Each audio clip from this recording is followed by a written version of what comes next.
Our rational outcomes for today are to understand the district's progress toward updating our LCAP. So there's going to be a lot of information sharing this time. There's also going to be points for you to dialogue about how that information's understood, making sure we have clarity around understanding the information that is there in terms of our LCAP, and then to celebrate our success. And then the experiential outcomes, all leaders internalize our vision, mission, motto, belief. Additionally, as an experiential outcome, we want you to make sure that your fingerprints are on our LCAP plan, our local control accountability plan, which we'll talk to you about making that shift. One of the major shifts that we're making with our community engagement plan and the local control accountability plan, you know, we were doing the work, if you recall, of our strategic plan prior to the state going into the local control accountability planning work. So we were doing the work that the state kind of came to naturally and said, hey, you need to include your stakeholders and build a plan. Well, we were already doing that work. And lo and behold, the state says, hey, you need to have this work now. We're going to call it a local control accountability plan. You need to involve your stakeholders, your community. And what we've done now is we feel we want to actually get away from the language of LCAP. We don't think that rings true with most of our community. When you talk to the public or parents or even students, you say LCAP, it just doesn't make a lot of sense. It's kind of a language thing. So we want to actually just utilize our community engagement plan as our language, and then call this the San Bernardino City Unified School District's Local Control and Accountability Plan. So it's like a tagline. You'll have the official document of the LCAP that's in the background that serves the work we do. That's the work that is informed, and Dr. Zamora and team will give you a sense of that in a little bit. But we do want to shift so we're not thinking about two separate plans, because we never intended this to have two separate plans of an LCAP and a community engagement plan. We want to marry those things so it's one plan, one set of metrics, everybody's clear on what we're doing around here, and so that is our intention. So that is really part of those rational experiential outcomes. And then you have our basics that are here, and at this time we're going to ask Linda Bardier to review our basics with you, meeting guidelines and our trust behaviors. So Linda, welcome. Thank you. Gracias. Buenos tardes. Bienvenidos. Good afternoon and welcome. We're going to review our basics for excellence, and today I'm going to challenge each table. We've got 7 basics for excellence, and as a table group, I'd like for you to see if you can identify either a person or an activity that we have here in the district that you think exemplifies each of those 7 basics for excellence. So putting your heads together, you all know different people, you have different experiences, different activities that you participate in, and see if you can list something by each of the 7 basics that is demonstrated here in our district. And I will give you 5 minutes to collaborate and to complete the activity. Any questions? Then you may begin.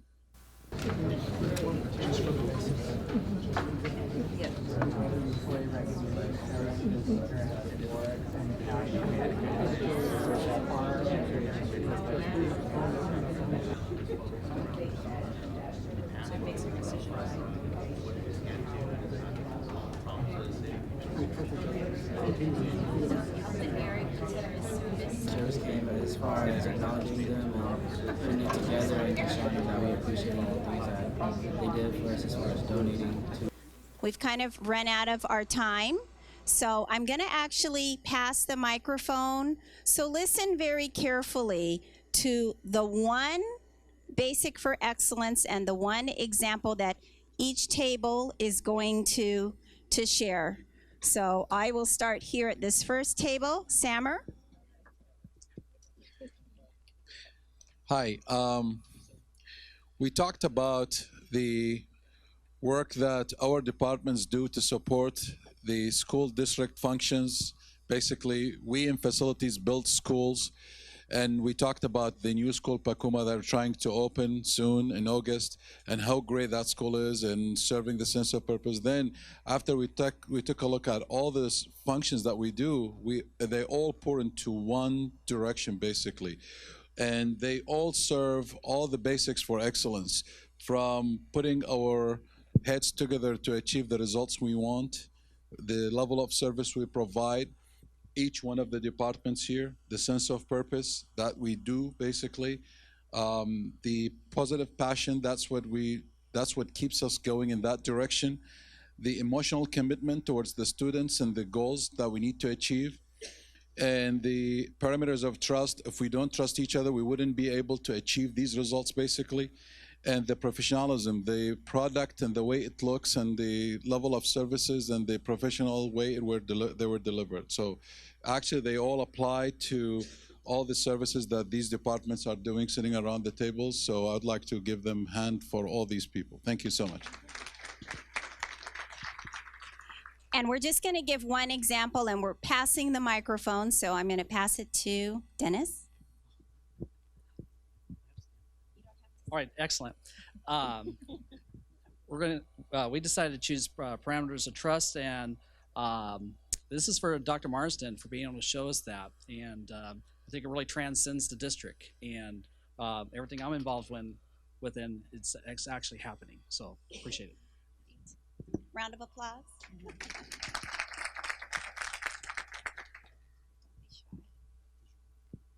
We discussed the annual gathering for excellence for two reasons. One, we think it really embodies all these 7 different areas, but more importantly, 2 other things. The timing, that it's the very beginning of the year, and it kind of rejuvenates us in terms of the expectations and what the model should be like for the rest of the year and all our activities. So we identified that event.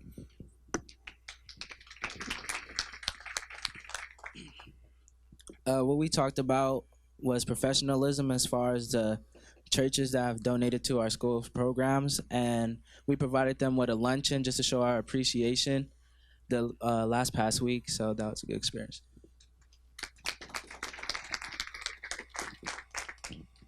I just did lots of names and different ones, but I'm going to select for service. Daniel Ariano right here is a fine example of service. I mean, many times I leave the office, he's in there meeting with parents. He goes above and beyond at all times to serve the students of this district, and he's just a perfect example of that. Thank you.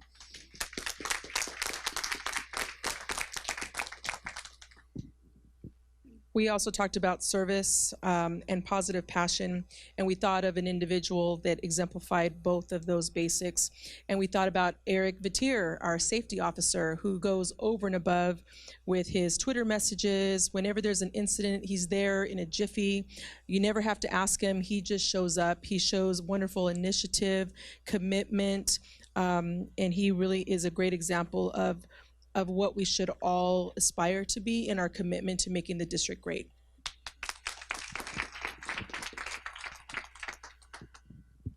We too talked about positive passion. We didn't identify a particular person, but talked about the number of people who were recognized yesterday for longevity and what positive passion it takes to be with an organization that long and still bring their A game every day. So.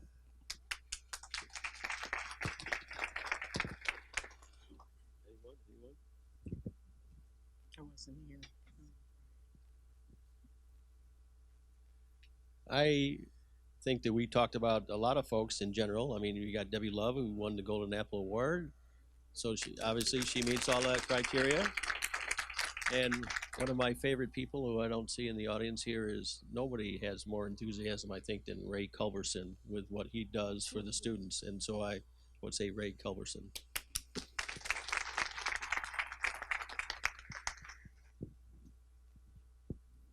We talked about focus on results together and the recent gains in graduation rate and how everybody had a piece of that. It was a collective effort across the district to get to that end goal. And we've got the last table over there. Hi, my name is Carla Toledano for San Andreas High School. Can you hear me? Okay. We talked about sense of purpose due to me going to San Andreas because I was very, very, very backtracked. And then me having my kid, my sister being in an accident, and I missed a ton of school. And I went to San Andreas, and like the motto is making hope happen, and it really made hope happen. And I'm graduating class of 2015.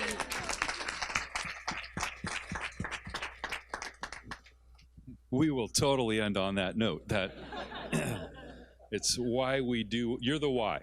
You're the why. You're the why we do what we do. There's not a person in this room that doesn't care about you and the next you sitting next to you and all the other you young people in the room. We want you to be highly successful. This community wants you to be highly successful. And as a team, as we do this work, you know, what I heard you say are these areas around results, sense of purpose, making hope happen, you know, trust, and what trust accomplishes is results. And we know that results, and this is a phrase I borrow from Hector Vasquez, principal of Pacific. I always give him credit for it. Results cure everything. When you get results, you get a voice. People listen to people who get things done, you know, get results. I heard feedback. Eric Vatier was out today doing his work as safety officer when San Bernardino Valley College, you know, we get this message that they had some sort of, what you call it, some sort of chemical spill that caused some issues in some lab, which, you know, you have to pay attention to. And Eric was very thorough in his ability to help Middle College High School, who's adjacent to that school, and just that kind of work that we do to deliver results. And our high school graduation rates, though we have a long ways to go, you know, by far it's something when you celebrate when you're just above average. But for us, in a district where it's been so far below average for a long time, knowing that we have the ability, given the challenges we face, to do so well, that's credibility. And when you think about the basics, and then you read over on the other side on the 13 speed of trust behaviors, and you look back at the, you know, the 4 cores, it's not just credibility, but the 4 cores of credibility are integrity, intent, our capabilities, our results. You know, so those are all 4 areas that each of us is continuing to work on, so we do become the best at getting better, and that's the work we're about. So accomplishing the impossible requires a mindset, and what's listed on the speed of trust and meeting guidelines and basics for excellence document are our mindset. This is our mind. This is the mindset that's here. When you read these things, it's not just words on paper. These are the mindsets that will get us as an organization, as a community, as a city, to accomplish the impossible. So people look at San Bernardino City and they say something's going on here that's different than's ever occurred before, because the people who are in this room and the people in the city care about each other. And we're doing something about that that's markedly different than what we were doing before. And we are making hope happen. I think you may all know one of the reasons why we've had to move some of these meetings and reschedule them is because I made a commitment this year, and that commitment got bumped a couple times, but my commitment was to go personally to every high school and visit and talk to all 9th through 12th graders myself and share my own story and talk about the things we're doing in our community with every single student, 9th through 12th grade. And we did that, save for Arroyo Valley High School, where they had to make a video that they're going to share with every kid in every class because of the largeness. They couldn't accommodate all their kids in a reasonable frame. But I will tell you, I'm hearing the message back from kids all over that they're encouraged. They now know that we mean business. We're doing something different in this community, and we're going to get some great outcomes because of that. And like I said, the local control accountability plan, the state's terminology for the work, we already began the idea before that we can't do this work of transforming our city alone. It's going to require the work of our city leaders, our county leaders, folks from the state, federal government. And as I mentioned to you before, at least I think I did to this group, I can't recall, I had a visit a few months ago now back to Washington, D.C., and I spoke with the president, CEO of Gallup, Mr. Jim Clifton. Now, he interacts with world leaders. And in Gallup, you know, they use data to indicate, they have measurement systems. They can tell us where political unrest will occur, where war will break out in the world before sometimes even our federal government, because what they pay attention to is youth unemployment rates, education rates, hope, engagement, well-being rates in the world, and they can pinpoint where political unrest will occur and where there'll be crisis situations around the world. So this guy, we're talking, and he's currently working with the city of Detroit, because they're another one of the 3 or 4 cities that are bankrupt in all of America. He's currently working with Detroit. He's committed to coming here for our community gathering for excellence, not in November 2015, but November 2016. So we're very excited that Jim Clifton himself is coming. And matter of fact, his secretary in his office says he's never waived his speaking fee, which I imagine is enormous, and he's waiving it to come here because he gets the work that we're doing is the right kind of work. And so we're very excited about that, and we are seeing things happen around here in terms of how we do things, our culture. I'm hearing more and more that we're responsive, becoming more responsive. Not that we're there yet. We've got a long ways to go, but we're making efforts at becoming more responsive as an organization, increasing our customer service. We have 257 trained, certified, fingerprinted hope makers now as adults that can go out as a small army. Many of you are in this room are hope makers that can talk one-on-one with young people to make sure that they're plugged into their future, because we want everybody to know what you know now. Is I know how to get to my future, and no matter what's happened around me, I'm going to make sure I get there, and that's just so critical. So thank you for your time to spend here. What I'd like you to do now, you have some thank you notes that are in front of you. Take a minute and think about some people that you know have operated in this area of trust and credibility, integrity, intent, capabilities, results, and write them a thank you note specifically to a person that you really want to compliment. Maybe it's a teacher, maybe it's somebody that a colleague, if you're a student, somebody you're working with in your class, your principal, somebody inside the room that you want to compliment their work, because it's critical that we say thank you to people. So take a minute to do that, please. And I know some of you are still finishing, and you have certainly finished. If you write where it goes on the envelope, we'll make sure it gets there. If you leave it on the table, we'll pick them up afterwards. Or if you want to deliver it yourself, you can. If it's somebody in a different state or something, make sure you got your address on there so we can read it. We'll get it mailed for you. And then now I'd like to invite Hector Murrieta up for our check-in. So Thank you, Dr. Marsden. Good afternoon, everybody. Great. For the benefit of those of you who are with us in Extended Cabinet for the first time, welcome. I'll explain a check-in real briefly. Check-in is an opportunity for you to discuss at your table any pressing questions that you may have for cabinet, executive cabinet, that may provide an answer for. Now, again, you make up Extended Cabinet. But you may have things in your mind that you just need a resolution on or a question. So this is your opportunity to discuss at your table what questions you may have, and then you'll have the opportunity to share out. So we'll give you 3 minutes, and I'm going to time it myself.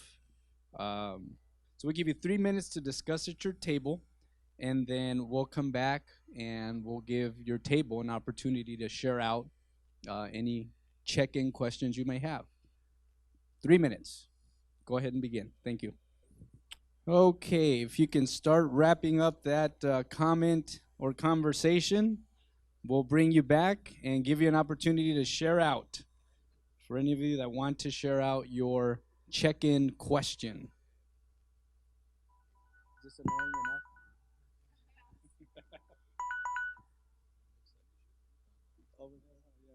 Great. Would anyone like to share out? Any table?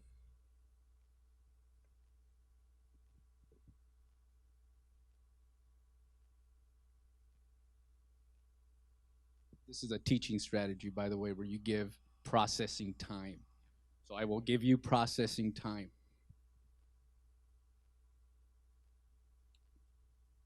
Well, even that's a lot of processing time. Well, seeing none, thank you for participating in check-in.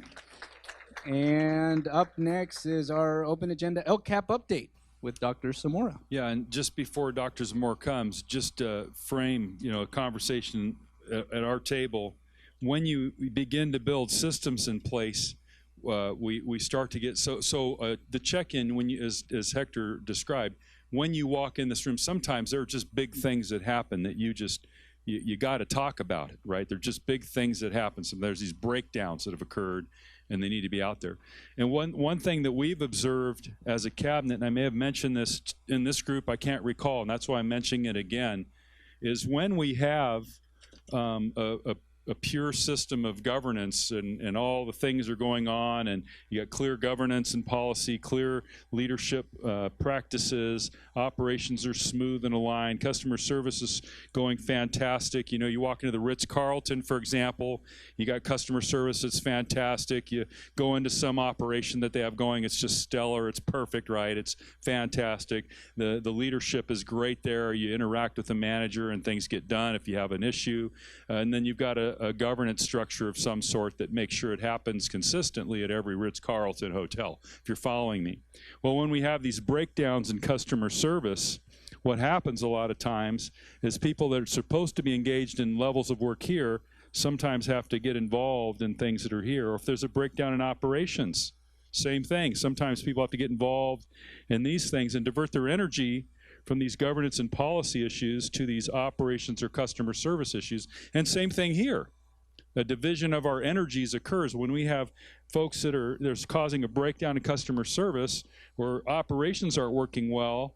Then we spend our time getting ourselves involved in these breakdowns and just basically taking our energies from this kind of work and going to here. So it's hard to, think about yourself in whatever role you find yourself in directly. All of us flow through a number of these roles all the time, given that we're senior leaders. But many times, if you're engaged as an executive leader, you want to take your time to plan forward. You want to think about how do we get these real hard work done to make a major breakthrough. I'll think about a major breakthrough off the top of my head that takes a lot of energy and a lot of work. Let me give you one. Shifting from the current system we're in to a non-graded, non-time-bound system where every kid can fly through at their own pace. So if I'm a ninth grader, or back up, I'm an eighth grader, and I'm taking eighth grade math, and I can get algebra, and I even can get calculus done in eighth grade because I'm smart enough as a kid. I'm getting math right. Why not be in eighth grade and have credit for high school credit for classes already? I mean, I could fly. I could literally do things and just go. Well, that's a major shift for a public education system. That takes a lot of time. It takes a lot of energy to develop people, to build the system, to make it happen. And that's what I would love to do as an executive leader. Well, if I'm involved in trying to fix breakdowns in operations, or I'm involved in trying to fix breakdowns in customer service, you can see what happens to our energies. They get diverted. So over time, as we become a more highly effective organization where we have solid systems to support strong customer service, strong levels of operation, we begin then to spend more time around this. And then even at our board level and senior level leadership, we're writing policy that can affect large change that will help support some of these things that we want to do. And so this is tough work. But the point is we're getting closer because now, I'll never forget the very first meeting I had walking to San Bernardino City Unified. I pulled together, it was a community budget advisory coalition meeting over at Vanier Towers. Some of you might have been in that room. First time we ever used one of these parking lots. And it was an opportunity for people to write on a sticky note. You have sticky notes in this bag. You can write anything you want, any questions you have, any comments, any concerns, any kudos, which are compliments. That board was filled because people had not had a voice as employees even to talk in the system. There were breakdowns in operations it was just plastered. I mean, there wasn't even room to put any more on. And then over time, the next meeting, there were less and less and less. We almost never see any now. I mean, I can't even remember the last meeting where we saw any. And that doesn't mean that we don't have these breakdowns in operations and breakdowns in customer service. My point is that we're building systems that are helping us to be more consistent in our customer service, more consistent in operations, et cetera. And so your work today is critically important to that, because we need your feedback. We need your thoughts and ideas on right now where we are with our local control accountability planning work, our community engagement plan, as you'll hear Maddie present this. We want your thoughts and feedback about how's this, tell us what you think. So without further ado, Maddie's going to have her team come up, and they're ready to present. I know we also had planned to have Dr. Mitchell here. He had an appointment that he had to step out for today, so he will not be able to be here today, is my understanding. Then give Maddie a hand. Thank you. Good afternoon, everyone. Good afternoon, everyone. Did you all have a big lunch? No big lunch? As we begin our presentation, today's presentation is going to be led by multiple cabinet level members that have been leading the work in the different line items in which we've allocated funding to ensure that we bring to life our plan. So as Dr. Marston said earlier, we've shifted as of today, so you're the first ones to see it, the new title of our plan, Community Engagement Plan Strategy 7, Resource Acquisition and Allocation, a Local Control Plan for San Bernardino City Unified School District. So before we begin, I do want to acknowledge there are several members of Education Services in the room. Simply, they're here to support, to help answer any questions that may come up. And so if they could all stand, I know that they're all over the room. We have elementary education, secondary education, English learners. We have categorical programs, secondary education. Thank you, everyone, for being here. If we can give them a hand. Charter schools is here. So if we can go to the next slide. Where are we now? So after a year, this is our second year. Last year was the year that we began flying the plane as we were building it. This year, it's still continuing to be built upon with some differences from last year. So one of the most glaring differences is that the state changed the template of the plan. Last year, it was very streamlined. You went from answering one section to the next. This year's template, on one side, you reflect information from last year's plan, and on the right-hand side, you have information from this year's plan. And so as we look, and I didn't bring copies for everybody because it's still a draft, as we look at my binder, it is over 400 pages long because of the new template and information that has been added. Another change that they made is that the state is requesting the budget codes that are that have the funding for the purposes of carrying out the plan. So those are some of the glaring differences. Right now, we are moving forward in implementing the actions that we said we were with the funding that was allocated based on the input we received from our community last year. If you recall, you might not, but I do. We had 37 public meetings by which we engaged our community not only in conversation, but also gathering information and input from our different stakeholders. We had great showings of close to 200 people at once to maybe a group of 20 or 30 folks in the room. We had representatives from the County Office of Education. We had representatives from nonprofit organizations. We had all of our district advisory councils present. We also created a district parent advisory council, and we had meetings with them as well, where it was basically a forum for parents to provide input. So those were some of the things that happened last year to bring us to where we are now. So we continue to work very closely with the County Office of Education to ensure that we are definitely responding in the manner that the state is expecting us to with regards to the annual update. The other thing that I want to say before we go on is that this is a 3-year plan. This is a 3-year plan.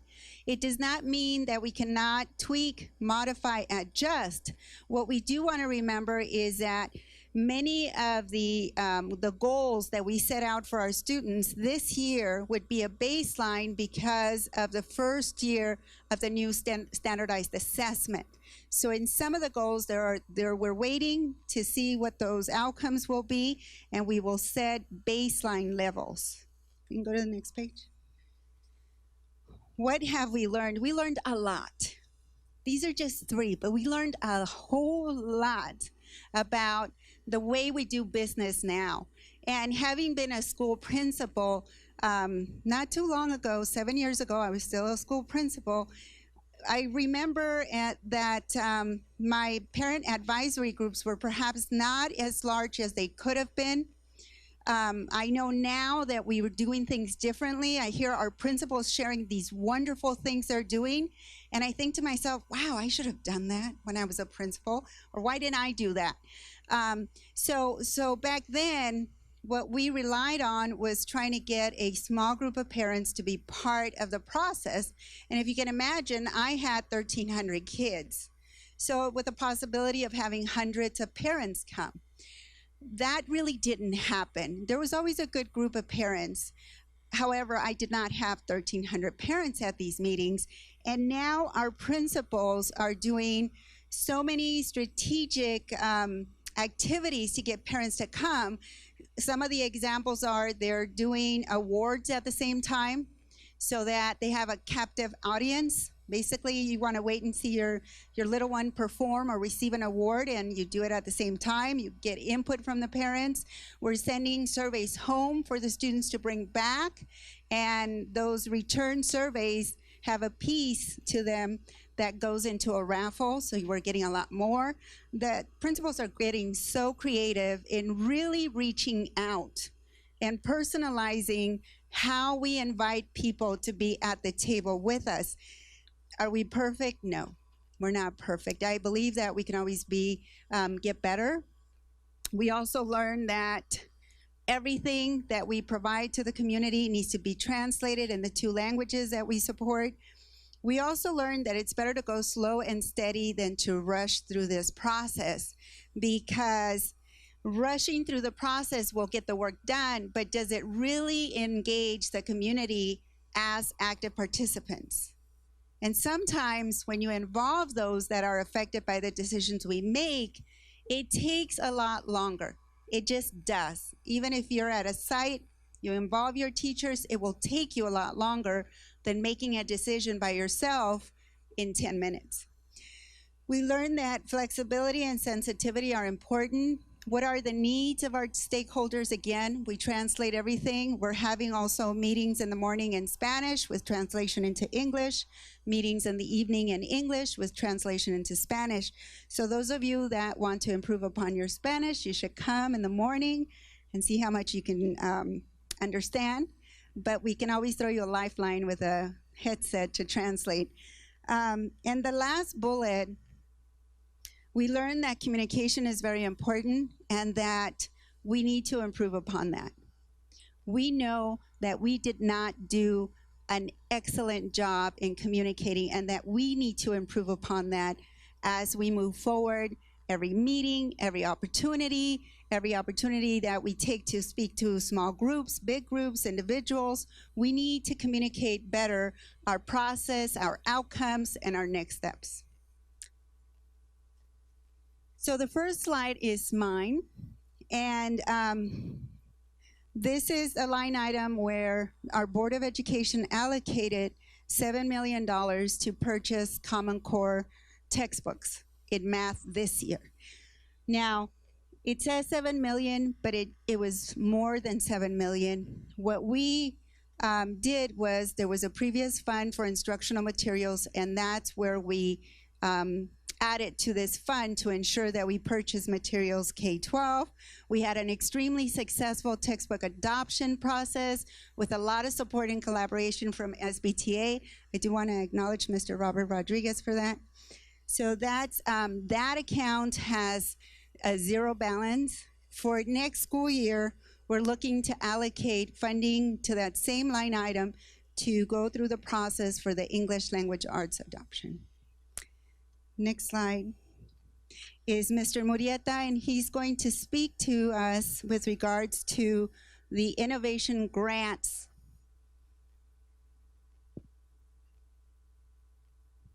Thank you, Dr. Zamora. Yes, the innovation grants. The board allocated $750,000 to innovation grants. So in that first bullet, you see 1.5 million because what we did, we were late getting started, so that the 14-15 funds, so those 750, we took those with the 15-16 funds for next year and awarded $1.5 million in innovation grants. And what we did is we put together an innovation grants team. Ms. Rodriguez was a part of that. I think that's the only person in the room besides me that was a part of that innovation grants team. We researched different grant applications and processes and developed a process for our own here.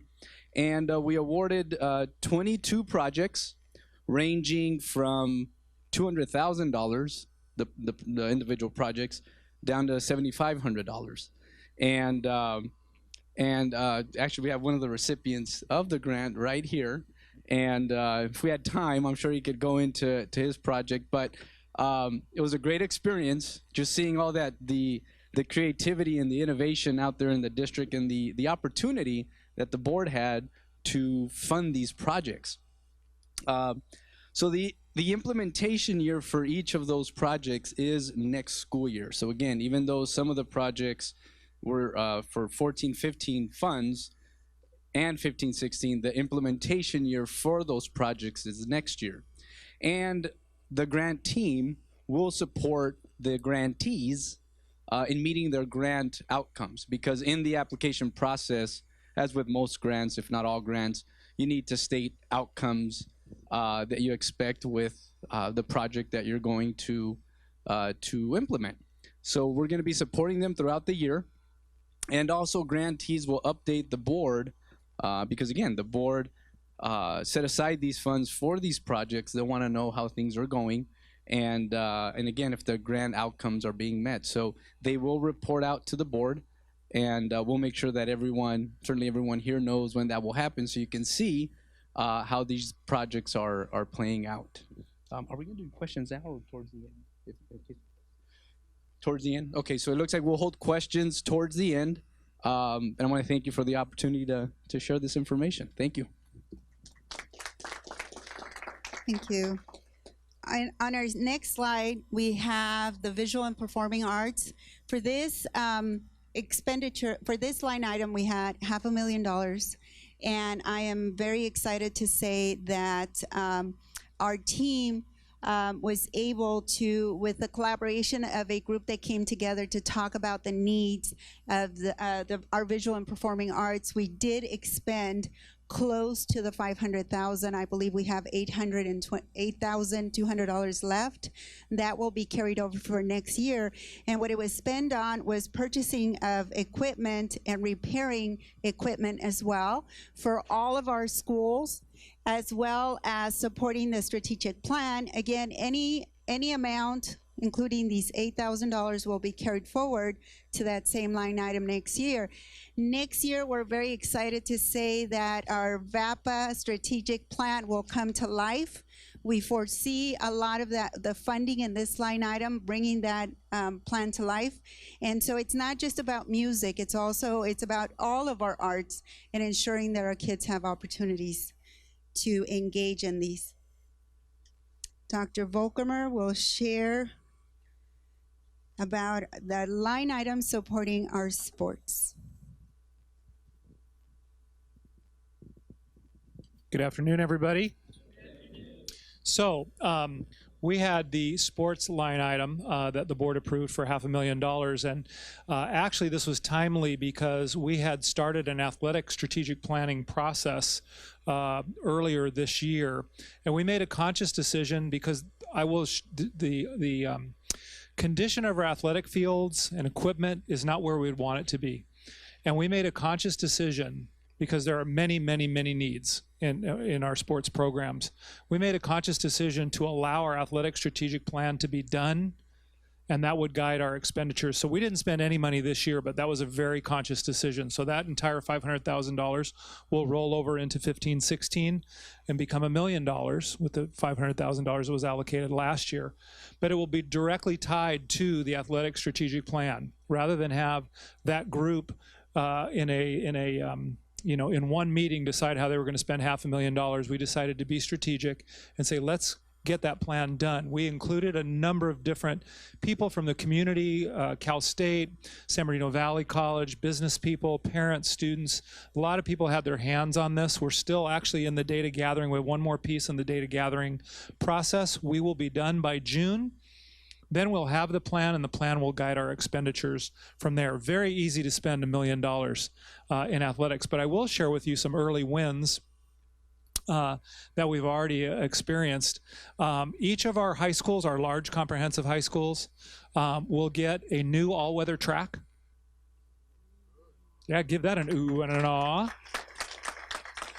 As well as a refurbishment or brand new snack bar and a kind of a remodel on their stadium bleachers.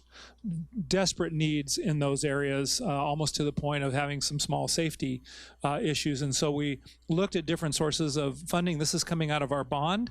And so those we are actually getting ready to go out to bid for those services right now, and they should be in by the end of next year. Other good news, early win, our middle school sports program. As you know, we went through tremendous budget cuts over the last number of years to the tune of $100 million, and we slashed and cut and refigured and reappropriated. And our middle school sports program, which was once probably one of the best in the state, really took a hit. I'm proud to say that through the coordinated efforts of CAPS, who's played a huge role. Dennis Warman, raise your hand, take a bow. Our middle school sports program is just about where it was. I mean, within just a little bit of being right where it was back pre-cut days. So those are good wins, and we're looking forward to getting that plan done and expending the money next year. I think I have the next one too, so I'm just going to stick around. Oh, Dr. White, you guys are going to make us come up and down a couple times. One strategy teachers use is to switch the room up. So now this is the front of the room. Good afternoon, everyone. My name is Perry Wiseman. I'm the Assistant Superintendent of Human Resources. And as you can see in the back of the room, that I have the tutoring line item, and that's $2.3 million.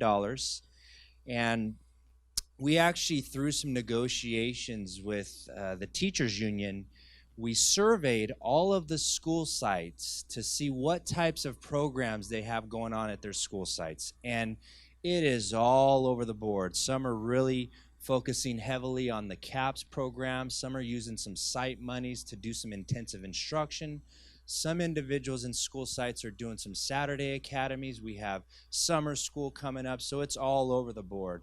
And as we're discussing this item of tutoring, we want to streamline some of those activities. And going through the community input, there were some key words that I think the CSEA, the teachers union, the substitute union, principals, and other community leaders were looking to do. One is we want to increase the teacher availability. That's before school or after school. If some students need some help on some different concepts, we want to make sure that trained expert is available. Another one is homework. I know a lot of our students are spending a lot of time in extracurricular activities, and they need some explicit time to work on homework. That could be within the instructional day as well as outside of the instructional day. I know our school sites are doing a great job in regards to tiered interventions. You have your first instruction, but there's some students who struggle and need some additional time and some smaller class sizes. And we have some also intervention after school to where those students who are continuing to struggle within the instructional day get that extra help. And also, we don't want to forget about our GATE students and those high-achieving students. We want to enrich them and challenge them, so we're going to be incorporating some of that. With the textbook adoption, students are going to have access to the textbooks via the iPad, their computer, online, and so forth. So that's going to be definitely critical to access the information after school and before school. Another big thing is library access. We have students, maybe they don't have the technology at home to work on that paper or the project. I know we've worked closely with the teachers union to try to keep the librarians working on library services rather than doing other things throughout the school day. And one of the expectations from both the union as well as the district is our librarians, they're there early and later in the day to where they're opening those libraries so students can come in and out and so forth. Obviously, open door policy, the teachers, the site administrators, the programs. And then lastly, we want to make sure we're incorporating some one-on-one instruction for those tier 3 students, those students who may need some special education and they're just really struggling. So we're still working on this item. And we've surveyed, we got a lot going on through CAPS, and some district money's already spending millions and millions on this, and this is an added benefit to that. So that's what we're doing with tutoring, a lot more work in regards to bringing people together to see the programs and see what programs we can move forward with. Thank you.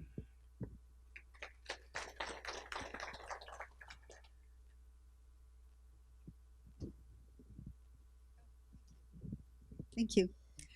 This line item, Dr. Mitchell was hoping to be here so that he could elaborate personally. We did add 10 counselors, and so the line item is gone. We do plan to continue to fund that, as you know, same amount in the same line items next school year. So this one was one of the recommendations from the community that came loud and clear, is adding counselors. So we did add 10 counselors. Next slide, please. Okay, so now I'm going to get you up and going. First, I'm going to give you about 3 to 4 minutes to share at your table what impact do you see in our process, in our schools, in the district, from the fact that we are engaging our stakeholders. What do you see, hear, and feel that is different, exciting, and new as you go with us through this process? So I'm going to give you a few minutes to share, and then the meet, greet, and share, I'm going to tell you what to do after we get back together. So for about 3 minutes, talk about your experiences with us throughout this process. Okay, if we can make our way back to our tables, and I'm going to have you get up and move around in a minute. So I'm going to give you directions, and it's going to be an activity that's probably going to take us about another 3 minutes. And when we see everybody back at their seat, we know we're almost back together. So meet, what did I call it? Meet, greet, and share. And share. What that is we want you to get up and make eye contact with somebody you don't know. So you're meeting somebody new for the first time. Some of you are going to have to really try to not know somebody in the room. If you can't find somebody that you don't know, just go up to them and say, I don't know you, so let's meet again. Make believe. So we want you to meet somebody new. You greet them, who you are, and your role with us, a community participant, parent, and then you're going to share one of the things that you shared at your table just a few minutes ago. So you're going to find someone you don't know, you're going to greet them, and you're going to share what you just discussed. So I'm going to go ahead and give you 3 minutes. Please go ahead and meet, greet, and share. Okay, we're going to have you start making your way back. This is a great activity as you go around the room and you get to meet other people.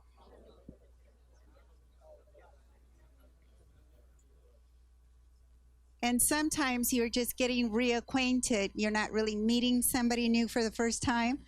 But it's wonderful to see everybody having conversations around our LCAP process. Our Community Engagement Strategy 7 process. Thank you. What I'd like to have you do, if you don't mind, before you leave, if you can fill out this green sheet and leave it here for us. You don't have to write down your name, but it would be great feedback for us. So you can either put your name or not, but if you can fill out the green form before you leave today. The next, something I do want to point out that we wanted to put up here for you is this is strategy number 7 in our community engagement plan. And please excuse me, but I'm going to have to get up really close to read some of these. I don't know if any of you have any of these handy.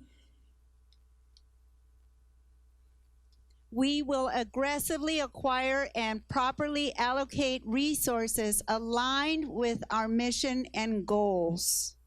So it is definitely the appropriate strategy that was developed even before this whole LCAP process began, before we started doing the work around identifying our needs and allocating our resources.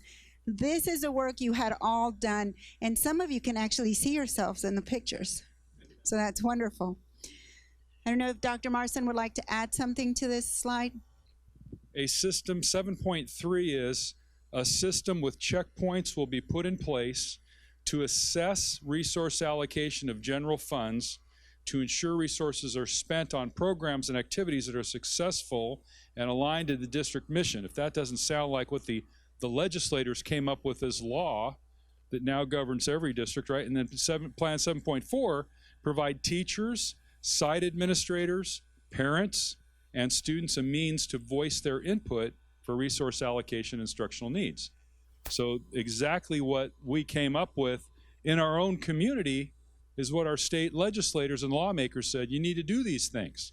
So I think we are a leader in this work just by the fact that we came up with it without having to be told, hey, this is a good thing to do. So it's important we keep that in mind. The next line item is mine. Not the funding amount, but the line item. This line item focuses on the needs of our Latino students, and our board allocated $1.6 million to this line item.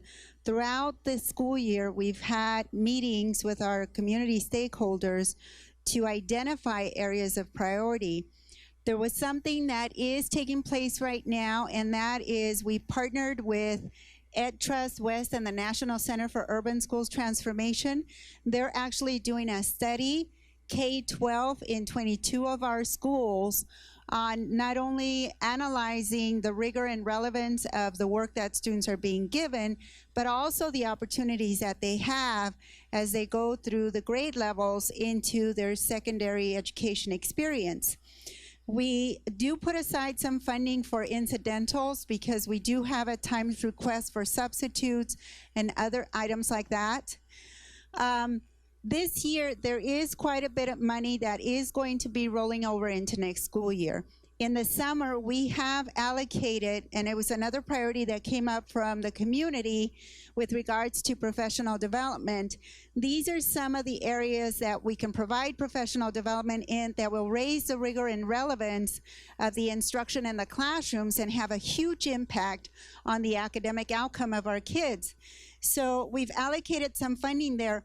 Although that is $670,000, there's about $981 that will roll over into that same line item for next school year. There was a proposal on the table that did not come to fruition, and we see that there is quite a bit of money there. Next year, the study with EdTrust West will continue. It's a much smaller contract. And we will continue discussions with our Latino Advisory Council as well as our parents and our stakeholders to determine next year's funding allocation and the carryover to ensure that we're meeting the needs of our kids. Next slide.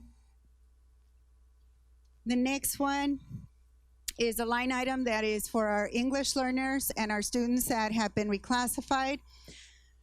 If you see here, there is funding that has been allocated and used.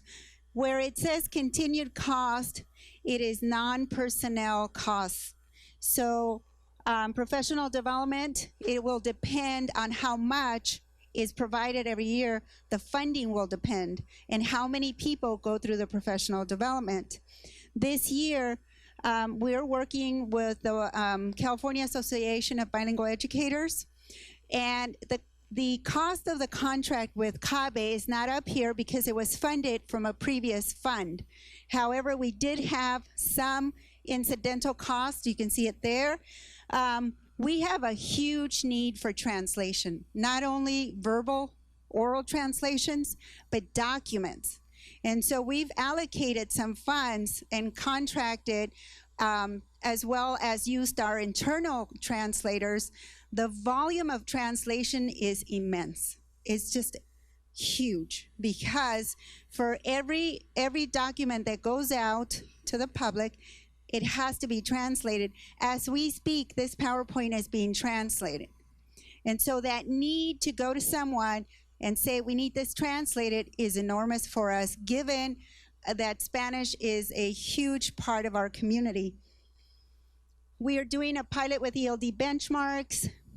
Again, any amount left will go to next year's fund, and it's about $735,000 that's left over. It will go to next year's fund.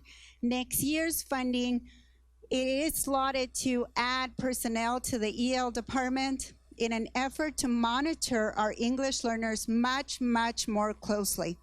We need to be out in the schools monitoring not only their growth, but ensuring that they're receiving the appropriate interventions and support even once they're reclassified.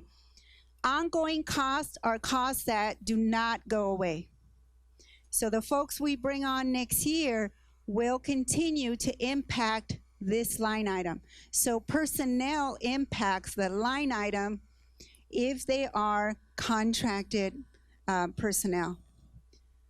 So this next year, we will receive 1.126.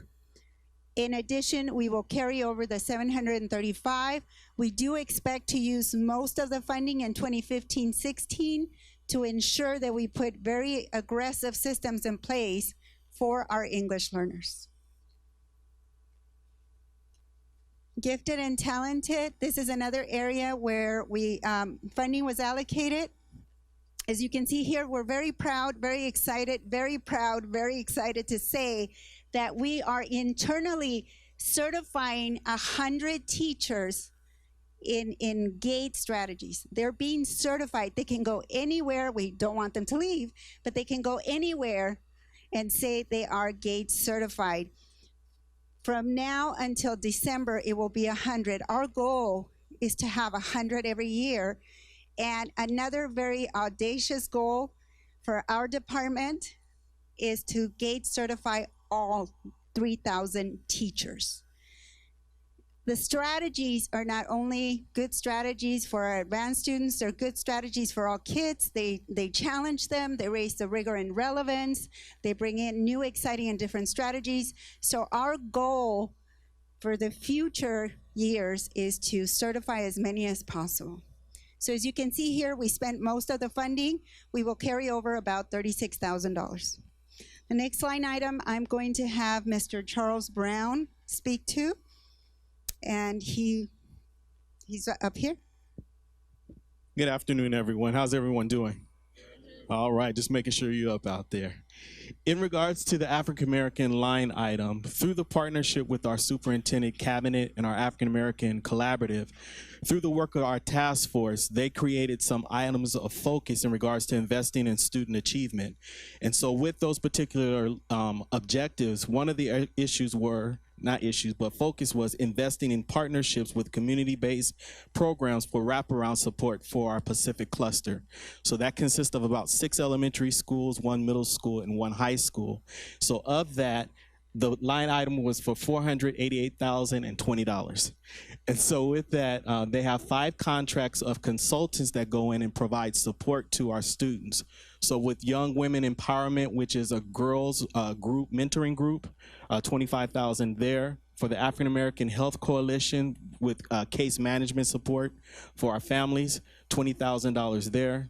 Solomon Ujamaa Center, they are providing parent literacy for 6 of our elementary schools, K-3 support for parents. Boys and Girls Club are offering parent engagement classes for all 8 schools. Young Visionary is going in providing at-risk support for our youth. And Blue Foundation is doing college readiness. So with you see it comes up to about $585,000, so it exceeds that line item, but through split funding is being taken care of through our department. So thank you. Thank you. On the next slide, it is with regards to support of our foster youth, and I've asked our foster youth representative from the district to just give us a couple of points on her work. Mrs. Angela Orquides is a principal on special assignment working with and for our foster youth. So let's give her a hand.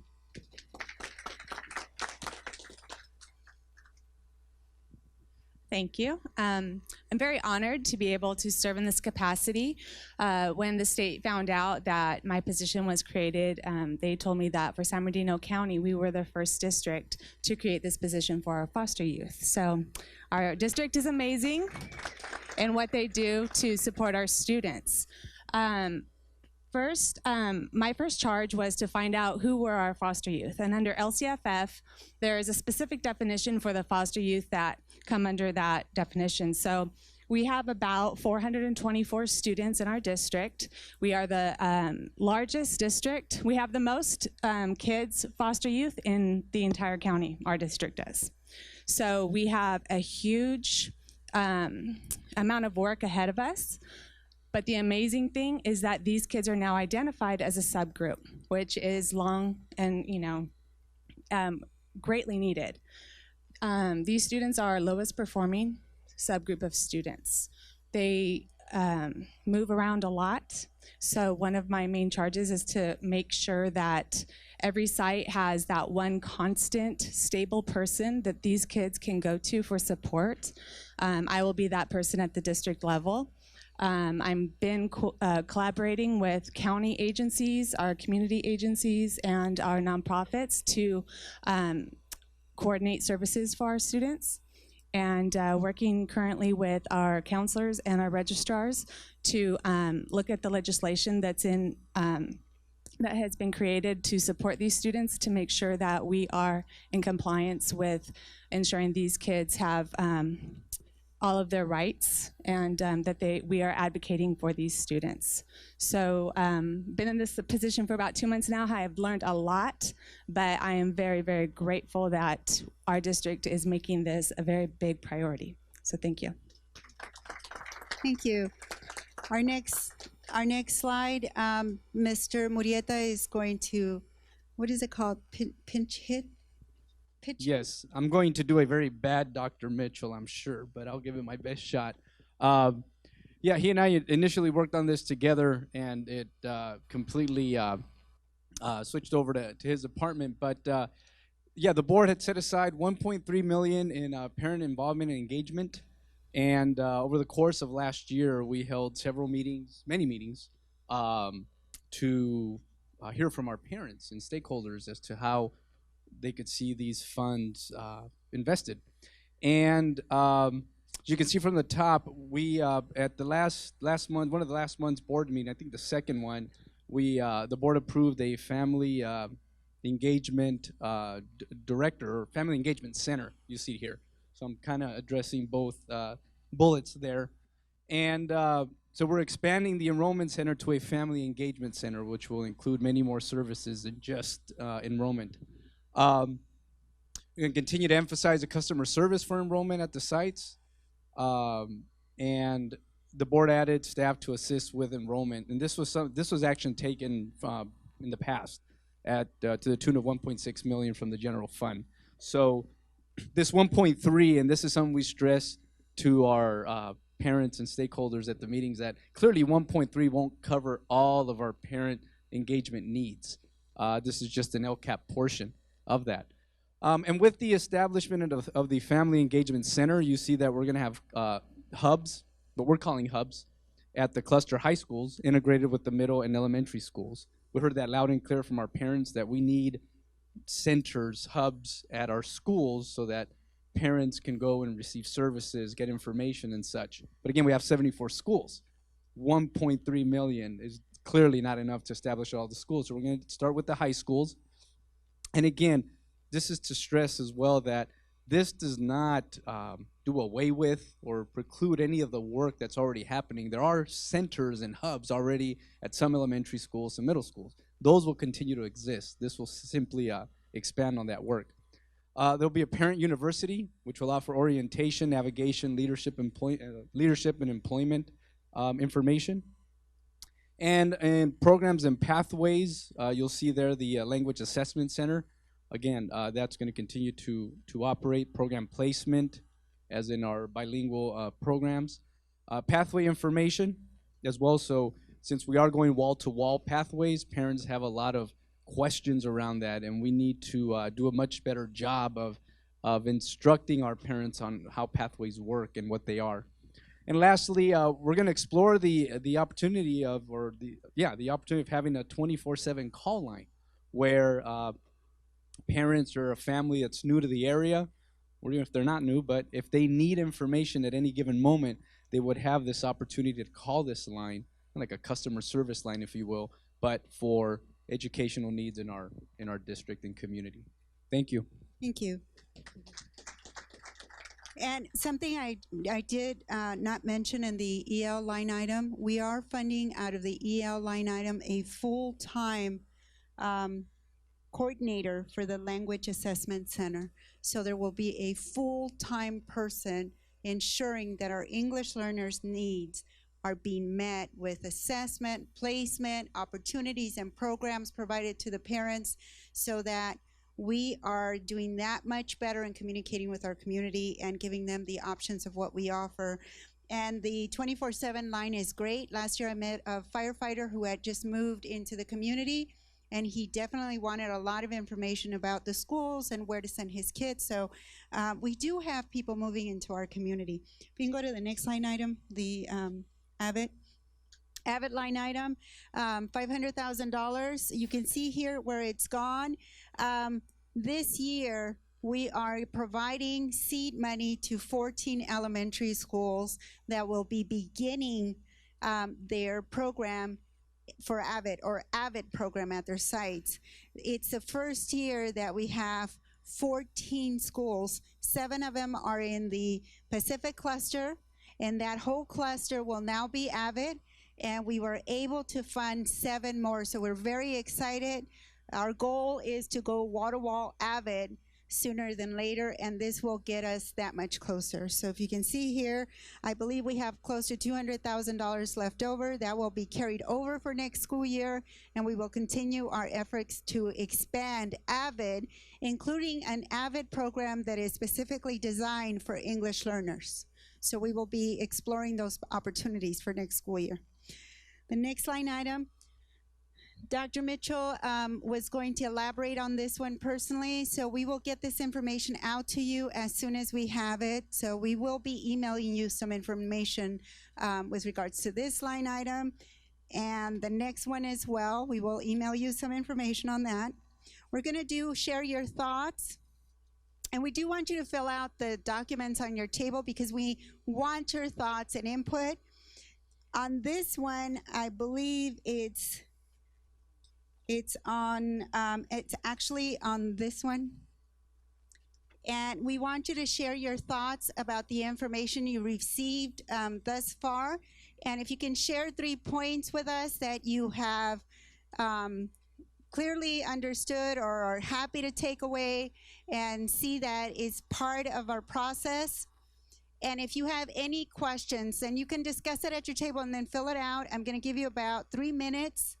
But we do want your thoughts, and we do want to keep your thoughts, so please fill these out.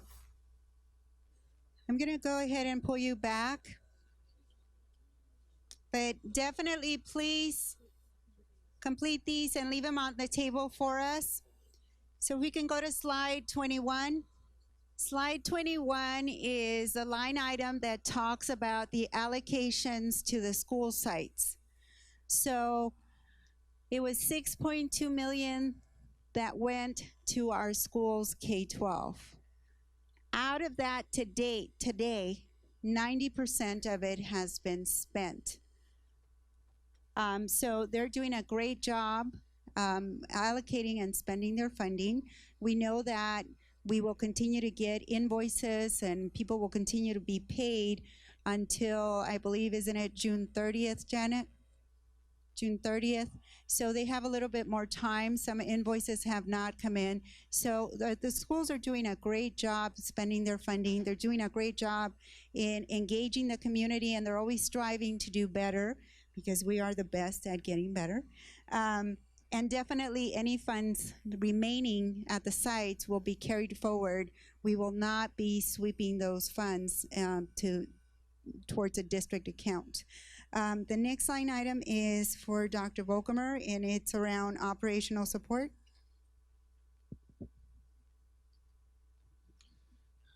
So you heard Dr. Zamora use a masterful analogy about baseball. And she used pinch hit the correct way. So those of you who know baseball know the term utility player. You know what a utility player is? Someone who can kind of fill in everywhere where there's a need. Well, that's kind of what our operational support, how we looked at our operational support budget LCAP line item. And so basically what we did was we looked at areas in the support departments that needed help, as well as any other really good programs that weren't funded some other way. So if they didn't fit or fall into any of the other categories, or they didn't win one of Mr. Murrieta's prestigious innovation grant awards, but we knew they were great programs and we knew we wanted to support them, they fell into operational support. We made a very conscious decision not to spend money on people the first year, because once you spend money on people, that's an ongoing cost that takes that money every year from then on. So we made a conscious decision to spend the money on what are more commonly known as one-time costs, and then look at this coming year for personnel costs. So some of the things we spent the money on, M&O has some additional people coming on board.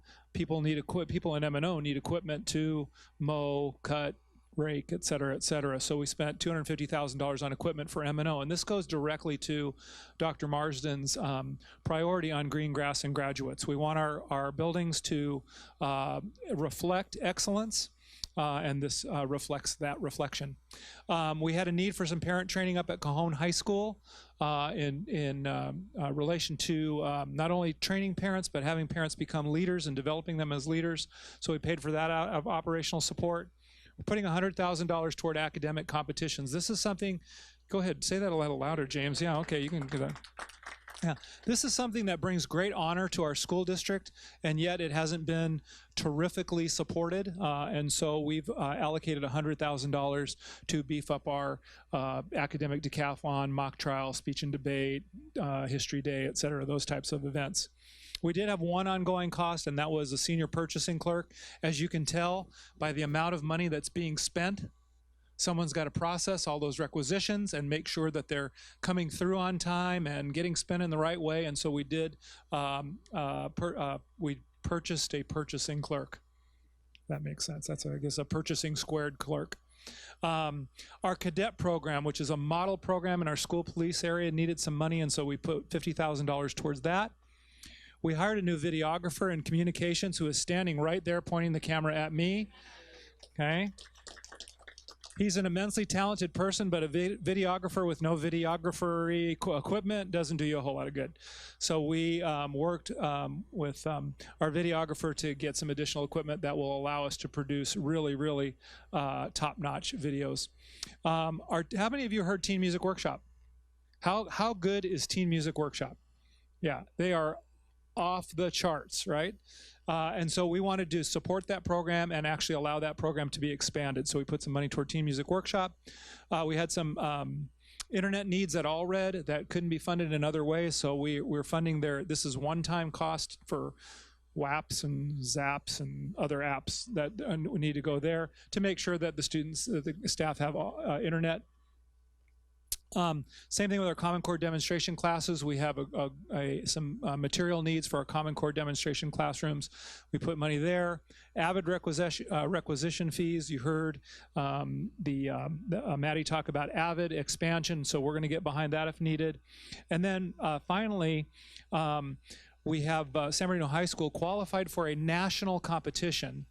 And we don't automatically have money in the budget for these students that just excel to great heights, and so they did some fundraising and came up a little bit short, and so we're supporting that effort as well. So those are all one-time costs. There's a little money left over. Yeah, really good. Next year, we're looking at more ongoing types of costs, and so we're putting $300,000 towards what M&O is calling, I think, phase 1 of their expansion in terms of really being able to take care of our schools. You'll remember that we went through great cuts for a number of years. At that time, during that same time, we built, I think, 14 new schools. All those new schools have fields and grass and shrubs and trees and that type of thing. So we were actually cutting positions while we were expanding grounds. And so we're trying to get them back up to the point where they can keep up, not have to work endless amounts of overtime. So we're putting some personnel behind that.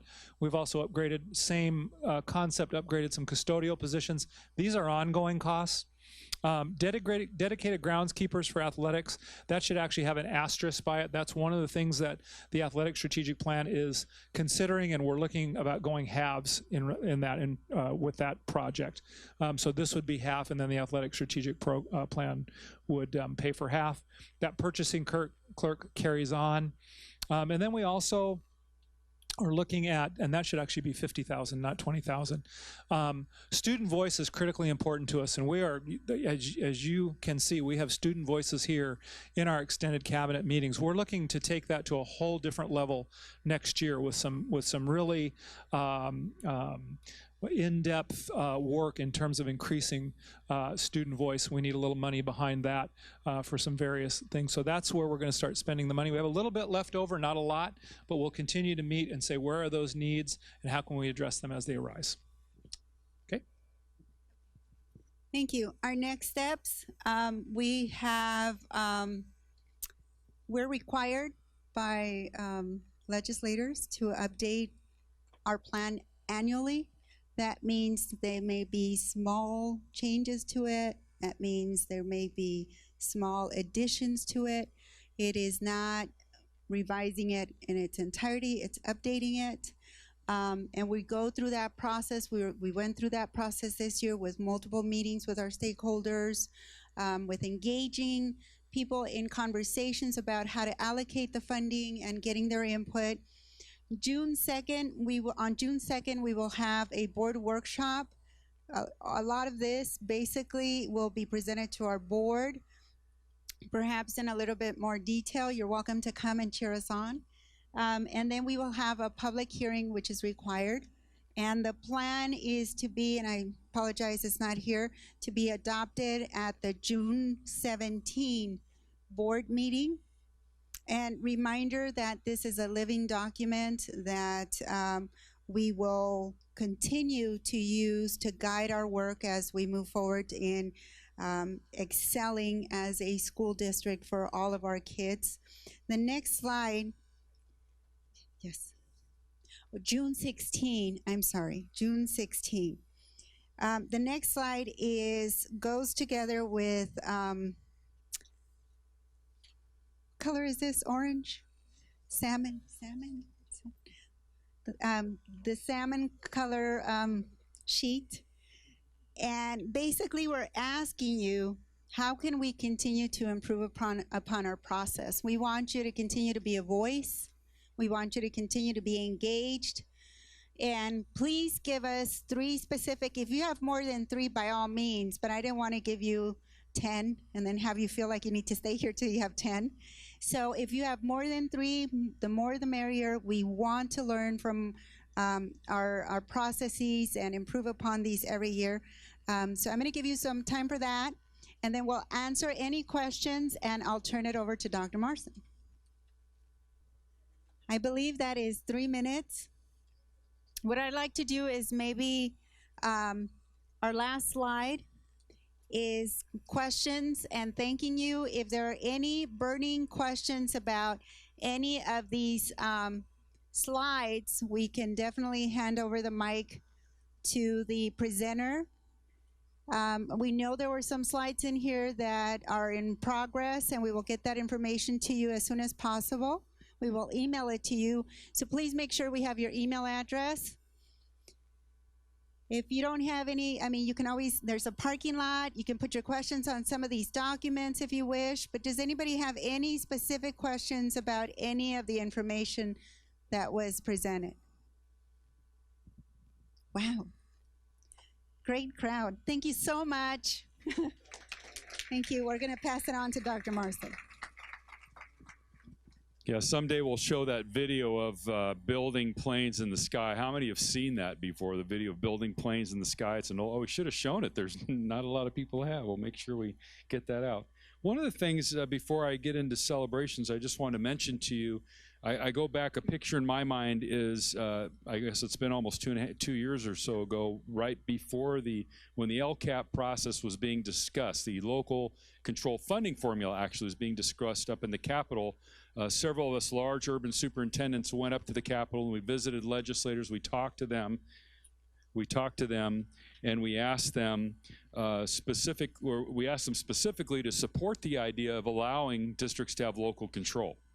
Because as we went through the budget cuts, we said, if you'll give us the ability to control the funding at the local level, we're going to promise a return on that investment. We're going to do a good job, be good stewards of the resources that have been assigned to us. And so my commitment then to legislators is we're going to come back and present to you what we're doing to fulfill that commitment. And so later this month, actually, excuse me, Carla, when am I going to Sacramento? Remind me. May 27th. So the end of this month, I'll be asking actually 2 students to join me, and Dr. Mitchell will be joining me as we go and present on our progress to date. We have Jason Mayorga here as well, who will be one of the students, and then we have DeLance Lofton, who's not in this room, but he's another student from Sanji, I believe, who will be going to Sacramento with us. And we're very excited because then our students can talk about their voice and how they've been engaged in this discussion around our community engagement plan, which for us is our LCAP process, making hope happen. This all the work that's going on in our community, and our legislators need to hear that so they understand the return. And part of that return, of course, is our success recently around our high school graduation rates and really closing that gap. When I drew a line across those bars, if you will, we're actually bridging the gap that we hear so much conversation about. What I'd like you to do with the few minutes left of our time, actually, no, we don't have much time left, so I'm going to cut my celebration activity, actually, and I'm going to ask you to do something we do before we leave every meeting. There's a Plus Delta card somewhere on your table. If you can hold that up over your head so people see what it looks like. And what that is Plus is during this meeting, what worked for you in the meeting. The delta, or the triangle with an I in the middle of it, is delta is a symbol for change. So what can we change for improvement to make this meeting better? And then an M on the back is what's missing. What didn't we think about that we should have thought about for this meeting in particular? And that'll be helpful to help us constantly improve ourselves and our meetings together. So once you've done that, please greet everyone and congratulate people along the way. You may want to congratulate Dennis Warman. It's his birthday tomorrow, I understand. Is that right? And then we're not singing. No, you can sing to him privately. And then congratulations to our own Terry Doyle, who is formerly known as Terry Lowry. So congratulations to her, recently married. So there's probably others, so you have to tell on each other as you're heading out the door. Enjoy your afternoon. Thank you so much for being a part of this cabinet meeting. It's important to us.